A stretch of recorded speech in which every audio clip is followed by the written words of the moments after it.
নমস্কার সবাইকে। আজকে আমি নিয়ে এসেছি রসমালাইয়ের রেসিপি। রসমালাইয়ের জন্য আমি প্রথমে দুধের ছানা তৈরি করে নেব। ছানা তৈরির জন্য আমি প্রথমে কড়াইয়ে দুধ দিয়ে দুধটি ভালোভাবে ফুটে উঠলে তাতে ছানা কাটার পাউডার দিয়ে দেব। আমি এখানে ছানা কাটার পাউডার ইউজ করেছি। আপনারা চাইলে লেবু কিংবা ভিনিগার দিয়েও ছানাটি তৈরি করে নিতে পারেন। তবে হ্যাঁ, এই ছানা কাটার পাউডারটি দিয়ে ছানা তৈরি করলে ছানা একদমই টক হয় না আর খুব সহজেই ছানা তৈরি হয়ে যায়। এখন আমি ছানাটি জল ঝরাতে রেখে দেবো। আপনারা যদি ছানাটি লেবু কিংবা ভিনিগার দিয়ে বানিয়ে থাকেন তবে ছানাটি অবশ্যই একবার ধুয়ে নেবেন, নয়তো ছানাটি টক হবে। ছানাটি থেকে ভালোভাবে জল ঝরে গেলে আমি ছানাটিকে ডোলে ডোলে মেখে নেব। যতক্ষণ না ছানাটি মোলাম হয়ে যাচ্ছে ততক্ষণ ছানাটিকে এরকমভাবে ডোলে ডোলে মেখে নেব, যাতে ছানাটির মধ্যে কোনো দানা না থাকে। দেখুন ছানাটি কত সফট হয়ে গিয়েছে। এখন আমি রসগোল্লার জন্য শিরা বানিয়ে নেব। শিরার জন্য আমি এখানে 3 কাপ জলে 1 কাপ চিনি দিয়ে নিয়েছি।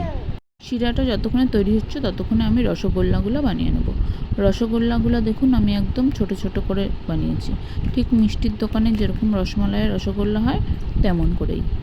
এখন শিরাটা ফুটে উঠলে আমি তার মধ্যে সব রসগোল্লাগুলো দিয়ে 10 মিনিটের জন্য ঢেকে রেখে দেবো।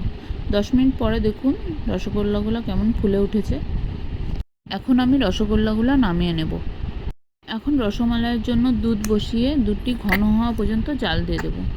দুধটি ঘন হয়ে আসলে তাতে 3-4টে এলাচ ও গুলে রাখা গুঁড়ো দুধের মিশ্রণটি দিয়ে ভালো করে নাড়িয়ে রসগোল্লাগুলো দিয়ে দেব। রসমালাই খেতে কার কার ভালো লাগে? আমার হাজব্যান্ডের তো খুব ভালো লাগে, সেজন্যই বানানো।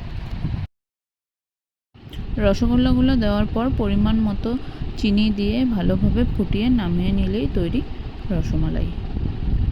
রসমালাইটি অবশ্যই ঠান্ডা হওয়ার পর পরিবেশন করবেন, তাহলে খেতে দারুণ লাগবে। এখন থেকে রসমালাই খেতে হলে আর বাইরে যাওয়ার দরকার নেই, বাড়িতেই খুব সহজে বানিয়ে নিতে পারেন। ধন্যবাদ সবাইকে ভিডিওটি দেখার জন্য। ভিডিওটি ভালো লেগে থাকলে লাইক, কমেন্ট, শেয়ার করে পাশে থাকবেন।